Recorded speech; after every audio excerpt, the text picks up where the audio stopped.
bridging the gap between the textbook and the industry through innovation.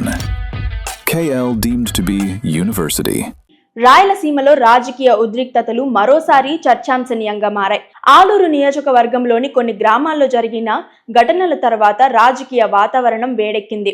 Chippagiri, సంగాల, నేమకల్లు ప్రాంతాల్లో స్థానికంగా రెండు వర్గాల మధ్య ఉద్రిక్తతలు చోటు చేసుకున్నాయి.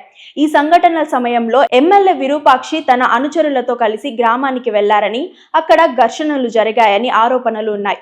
ఈ ఘటనలకు సంబంధించి బాధితులు ఫిర్యాదులు ఆధారంగా అయితే పోలీసులు కేసు నమోదు చేసి ఎమ్మెల్యే విరూపాక్షితో పాటు మరికొందరిని అదుపులోకి తీసుకొని కోర్టుకు హాజరుపరిచారు. అయితే వైఎస్ఆర్సీపీ మాత్రం ఈ కేసును రాజకీయ కక్ష సాధింపులో భాగంగానే ఆరోపిస్తుంది.